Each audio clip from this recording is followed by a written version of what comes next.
Welcome, guys, to the Ramble. We had some technical difficulties with this one, but we're lucky to have Chris Castro, the assistant coach from St. Elizabeth, back here again. We're going to get Pleasure to right be into here. it. Great to see you again, man. Of course, of course, of course. I know we had some, I don't know what happened with my computer, but hopefully it doesn't happen a second time. But it did. 90 minutes of footage. Yeah, 90 that was minutes. really that was a good episode, and it just went to shit. So Yeah, but more than happy to do a retake on that. absolutely. Good to see you again. So we're going to start off with pretty much what got you into coaching. I don't think there was anything that really stuck out to me that said, "Okay, I'm gonna go be a coach." I think it was more of a God-given dream, to be quite honest. I literally had a dream one night, just literal sleep. Woke up in the morning, registered for my first license. I was a New Jersey youth soccer course. It was like a 2-hour course, and You talking about within the state certificate one? state certificate, yes. So I was within 2 weeks, I was on the field at East Brunswick, and I was coaching alongside a couple other coaches over at ATSC, and that's kind of just what kickstarted it. Nice. It's a very literal dream, and then here I am 3 years later. Did you? So in the do you remember the dream or? I do remember the dream. Oh, I gotta hear it. Everything. I Uh, gotta hear it. the the beginning of it was, believe it or not, I was on the sidelines of a Champions League match. Gotcha. Um, Yeah. I've had the same dream about 3 times already, so it's a recurring dream. I don't know why it happens so often. It usually happens whenever I take melatonin. every coach's poison the choice there, huh? Long day at training, you can't sleep because there's ideas going through your head. Pop one in, you're good to go. Pop a little melatonin, of course. Knock me right out. It's so bad because, and I'm sure your mind and every coach's mind that's listening to this works the same way, where it'll be 2 a.m. and people think I'm joking, but it'll be 2 a.m., 3 a.m., 4 a.m. And if I have an idea, I'll literally wake up from, my deep sleep, and I'll have dreams like of technical sessions, tactical sessions, new passing patterns, new possession games. And I'll just have to write them down. I don't know why, but I'll literally disrupt my sleep, and no matter what it takes, I'll finish it and then I'll go right back to bed. Now I I thought try it was not to just do that me. as much, but it ruins my sleep schedule. Yeah, I thought it was just me. I mean, there was I think about a month ago, I had an idea. I woke my ass up, and the first thing I did is I grabbed my computer and I made a session right there and then at like 3 in the morning. Yeah, you can tell. I don't know if you can see it, but the bags are slowly developing new bags under the eyes. Man, it's bad, man. It's not good. Yeah, But that's yeah, I amazing agree. that I kind of got into coaching in a different way, but I've most certainly had um, reoccurring dreams where I was there at obviously my favorite club is Barcelona. So, me managing Barcelona, or whether it be, me managing in the States, and just building up the United States in terms of our soccer culture. But again, it's weird because it's just something that I love so much. I don't even feel like it's a job. It's a lifestyle now for me as a coach. Of course. I mean, Yeah. there's no way around it. Like it's something that consumes your daily. It's not something that can consume your 4 to 7 or your 9 to 5 if you work in one of the offices. And Yep. no, it's something that must be constantly on your mind because everything just keeps changing. There's so many variables that change at any given moment. Session numbers, etc. So many things that can change. And so we got into obviously that dream of yours, and that started way back. And then you finally, took your licenses. So what got you the opportunity to go to St. Elizabeth and be the assistant coach over there? Everything more so is just an omen. I had a Yeah. former employer of mine while I was taking my C license say, you should go apply at St. Elizabeth. And then about 2 months later, I was integrated into the program. It's been absolutely amazing. I have my head coach Chris Garcia and my fellow assistant coach Jake Rogers. who have been teaching me absolutely so much, between not only different types of system of play and how to work that tactically, but just new methods on growing players technically. And it's been great. I've formed a great bond with absolutely all the players on the team. Yeah. St. Elizabeth has truly been a blessing above all.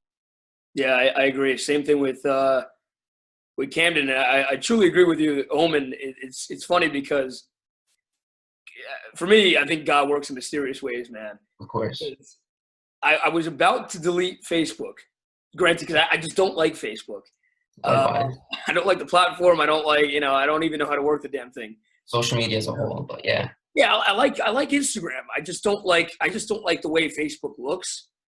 So that's why I was like, you know what, I might delete this. And I was gonna delete it, but I chose to keep it for one more day because I had something to post. And then I was like, I'll delete it tomorrow, or whatever. I don't know what the hell I was going through, but I think it was like some training session that I wanted to post out there just for like parents to see. But then the next day I was like, yeah, I'm deleting this. And right before I was going to, Matt Perella texted me through Facebook saying, oh, we liked what you did with the Bulldogs last season. Would you be interested in coming to, be an assistant coach at Camden? And I was like, oh. I was like, do I want to move to South Jersey? Really? Like, I don't really necessarily like South Jersey at all. But I was like, you know what? I read up a lot on who Matt was, who's our head coach, who's really, really good. Tactically, he loves the team. He's passionate about the game. He has a lot of knowledge, a lot of experience as well. And our other assistant coach, Powell, who's also been a tremendous help, and we kind of just pick each other's brains. But from there, I just took a leap of faith, and I was like, you know what, let's do it. Let me move out and just kind of go on this new journey and see what happens. And so far, I mean, as you said, it's been a blessing, man. Yeah, Like, no, that was definitely a great decision. complete, difference from anything else. Yeah, you can't replace. What was that? Especially like training every day and Yes. getting to know the boys and being there every single day and just working with them. It becomes a family. Like it's a feeling you can't describe, really. Of course, and I feel like that's something that really separates itself from coaching youth soccer, because obviously, us being at the age that we're at, 21 and 22, Mhm. and being so close in age to the players, there's bonds formed that are like no other. So I definitely do agree with that as well. And then when just talking about coaching at that level, I mean, everything has to be a lot more spot on in terms of what decisions you're making, and the timing of it as well.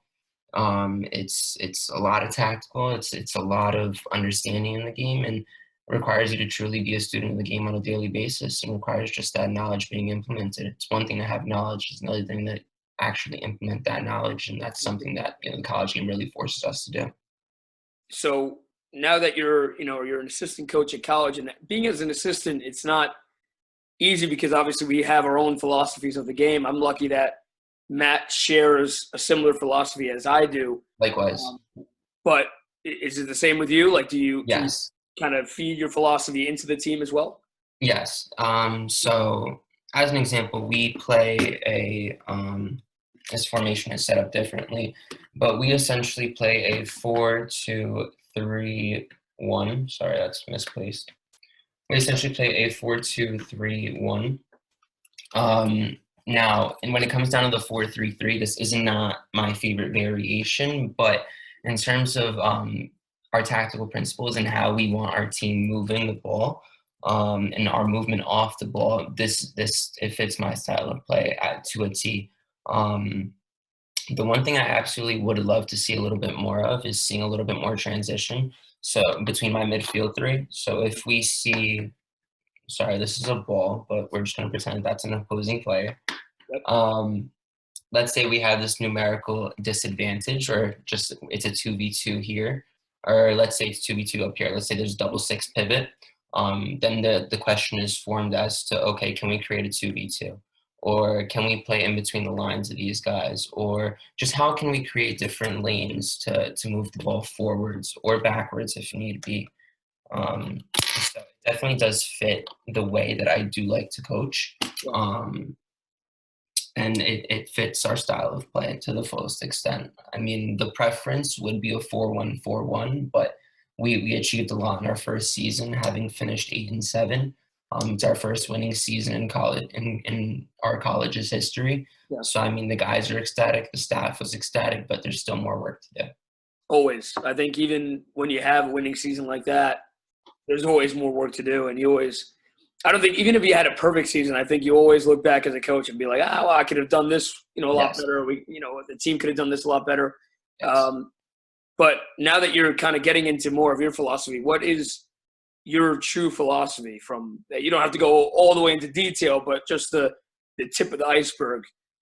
So when it comes down to training, I love utilizing USSF's methodology when it comes down to OLI, orientation, learning, implementation.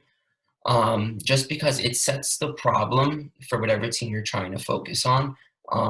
And then when that problem is created and that team is succeeding in creating an issue for the team you're trying to work with, then when the learning starts to happen and you're exploring new ways to beat a press or to create 2v1s in new areas, or maybe exploring a new type of movement with your wingers or your forward, or your number 9, etc. I think it does wonders. So that's for my tactical sessions, it's all I do. When it comes down to technical based sessions, if we're speaking at the college level, I love my passing patterns. It's at the forefront of absolutely everything. At the forefront of absolutely everything. I love creating them. Yeah. Yes. I think literally, and it resonated. I think we talked about this last podcast, which is why I was like so pissed that it got deleted. But it sticks with players. A lot of people don't. I think you mentioned that somebody didn't agree with it, but at the same time, player, you can see that and visualize those patterns on the field. So it helps them make decisions a lot faster. So that way you're not thinking about, if I get the ball here in this position, what do I do? If somebody presses me from the left, where do I go next? So again, it helps players make decisions a lot better than just putting them out cold. Yes. The misconception there is that everyone thinks a passing pattern is just, okay, open up your hips, receive back foot, play second pass. No, it is so much more than that.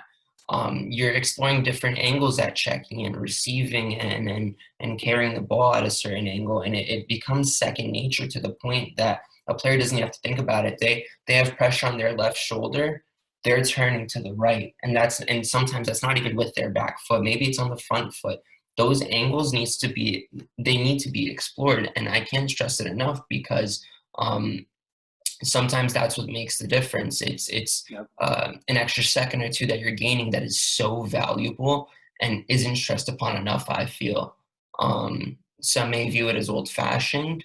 Some may not implement it the way it should probably be implemented. But I mean, if we're still using it at the pro level, I mean, we have to kind of give it up for it. Yeah, and we have to acknowledge it more than anything else. I think that I was watching. There was something. The coach's manual, I believe. I think we talked about it as well before, where it shows great clips. I recommend anybody, to go on and just see the coach's manual, and they show a couple training sessions at the pro level. Number one, I was surprised by the simplicity of things that at which they do things at, where they focus on more so the details and just fine tuning little things, which caught my eye. And then also passing patterns were always there. Like I think every coach, I didn't see one coach not use a passing pattern, whether it be Klopp or Simeone or even Ole at one point. I saw this is way back, but he was using passing patterns as well. It didn't show it on the field, obviously, but for sure, again, it definitely helps players, and I think it paints a mental picture for any player that when you get on the field, you're ready to go and you know exactly what to do in one specific place. Yes. Now, diving away from training methodology, my philosophy in itself would definitely just be playing creatively. I want absolutely everything very free-flowing. I do love coaching in the flow. I catch myself coaching the flow a bit too much, which is why during game day, I really do like, or I try to stay as quiet as possible because I just want to see what we're implementing in training being implemented on the game field. And if it's not, then I have an issue. I clearly didn't do I my understand. job at the week. It's not easy though.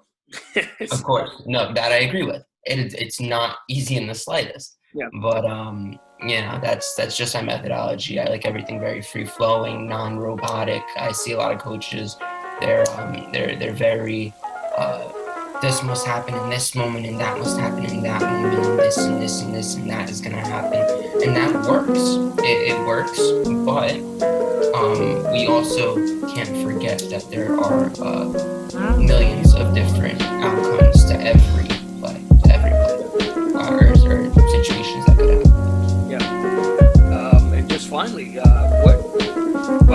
want to dive into something else before we end. We're almost coming to a close, but in terms of the USSF, I want to dive in a little bit with that.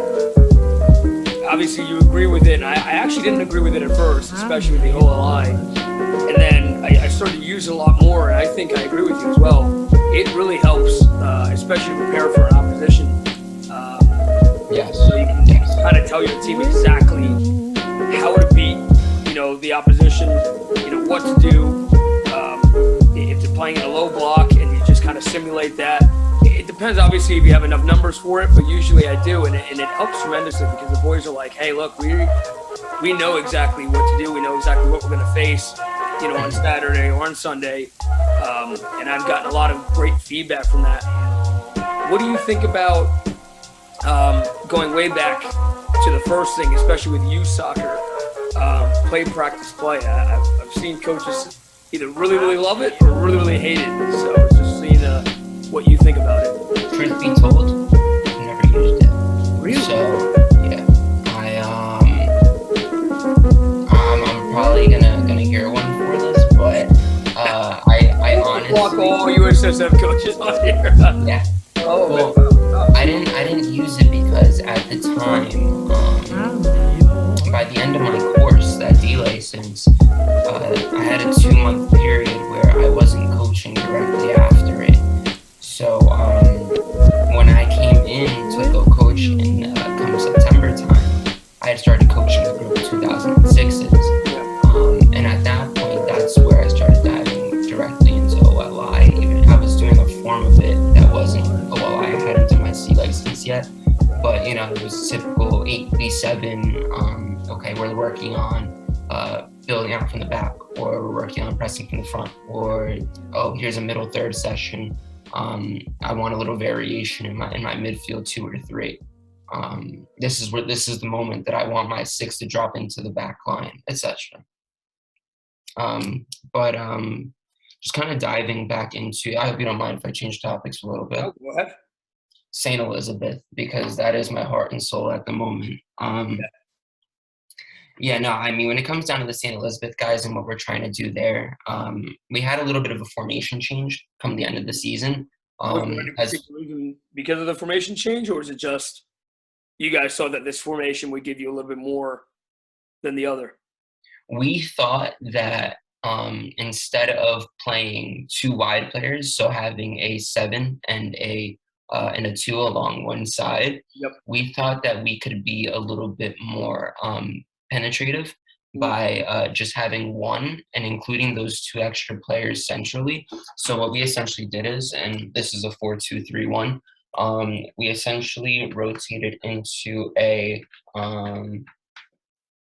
I'm going to botch this, so excuse me. It is a 4-3-1-2. So basically, our fullbacks didn't have any reason to just do anything other than be up and down the line, except to tuck in when we're in defensive phases. They weren't required to go centrally at any given point. Their role was simply move up and down. And then here we see this diamond in the center of the park that we'd love to see a little variation from as we progress the ball up the field. Then what we will essentially see is our 6. I know it says 8 there. Let me just flip that around.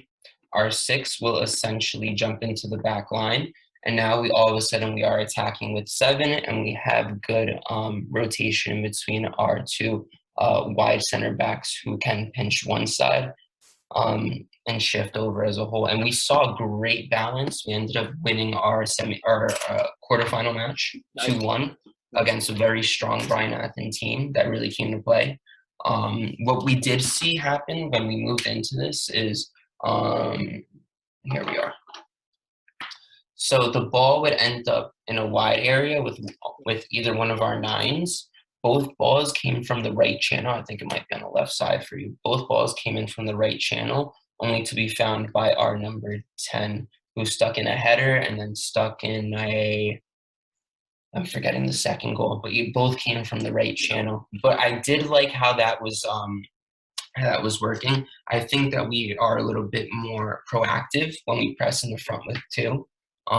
We hadn't exactly worked out a pressing pattern during practice, but with the way we were pressing and the way we were attacking, it definitely was something that we liked moving forward with, and it's how we pursued our semifinal match versus a very, very strong number 1 seed Rosemont. Do you guys like to high press a lot, or do you kind of find a balance in between? No. So we're not a high pressing team. We're not a high pressing team. Yeah. Our identified cue, I don't know if I want to release.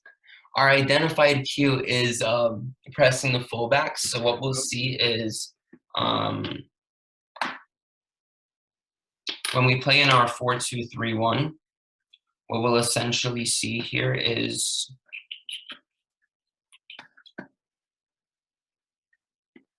here's the fullback, here's the fullback. The second that they're about to receive, our pressing moment is press those fullbacks. We want our 9 splitting 2 defenders, so the 2 center backs, that would be right here. We just want that split. That way we force it all to one side. Okay, here's a 6. We press him. Okay, here's a double 8 pivot. Press. Here's a winger, step. So we like to compact absolutely everything onto one side just to isolate the opposite side. That way that switch of play does not occur. So not exactly a high pressing team, but a team that presses with Q. Yeah. And I think that's always worked out usually best for most of my teams. I've never really had a high pressing team so far. So it's usually, we rely on a lot of pressing cues. It depends on what opponent we face. So it usually changes, but I'm a big fan of, pressing when the fullbacks get the ball. Usually if they play in a single pivot, I love it. It depends on how they play, but if they're looking for that 6 to play in and he's like the playmaker and he's the guy to facilitate. I love it. Oh, I wait until he gets the ball. I actually allow my players to drop off, and until he gets that ball, we just hammer him from both sides and win back the ball and counter from there. It all depends, though. But again, pressing cues help out tremendously, especially if you're not a high pressing team. Yes. And finally, what advice would you give up and coming coaches? I know our field is quite difficult, and a lot of people don't realize how much work goes into it. But any advice that you give an up and coming coach? Be a student of the game on a daily basis. Some who might be listening to this might think that I'm a hypocrite and don't think that I might encourage myself to be a student. I am a student of the game. Must be until the day you die. You see way too many older coaches just get stuck in their ways. You can never be that coach because the game is ever changing. You just got to keep growing with it. Do not assume that we're just on the field for 2 to 3 hours a day and our day is absolutely done. This is an office job as well. There's a lot of planning that goes into it.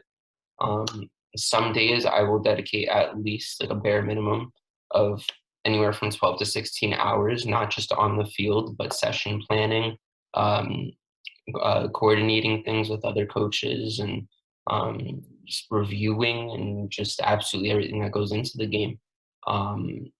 There's just so much. There's always something to improve upon. Whenever you get into that comfortable stage, or whenever you feel too comfortable, leave where you are. That's something I definitely encourage as well. You have to be moving around as a coach. That's a big one. I feel like we get stuck in some places for too long, or I say just go where the experience takes you. Yeah, you can't just stay comfortable. I Yeah. mean, if there's an opportunity to grow, or even if you feel like you're not growing anymore, you have to get away from whatever your environment you're in because you're a product of your environment. Yeah, absolutely. Chris, thank you very much, man. You're the best. Coach, thank you. Cameron, I appreciate Best you. for the season. I know your spring season started, yes, for your Yes, for your well, teams? St. Elizabeth starts on Monday. Nice. I deliver a yoga session on Monday, and then Tuesday I deliver technical. Yeah. Wednesday I deliver tactical. My head coach and my fellow assistant coaches kind of wanted to throw everything at me this week, so I'm really looking forward to that. It's my first full week taking taking the St. Elizabeth side honor. I'm really looking forward to it. But I've been working at the football academy. We've been in preseason for about a month and a half now, so the work never stops. Yeah, it never does for us, does it? there's never a break or a spring break or Yeah, or a summer break. So not hey, in the slightest. best of luck, man, to you, and Likewise. continue to do great things. Keep on posting, keep on sharing the word, and again, great to have you again. We'll Of definitely do course. another Thanks for podcast. having me. We can talk our hearts out. So for sure. Yeah. This could have been 2 hours long. It could have been. It could have been. We're limiting ourselves for sure. But thank you Yeah. guys for watching. Follow the Ramble podcast on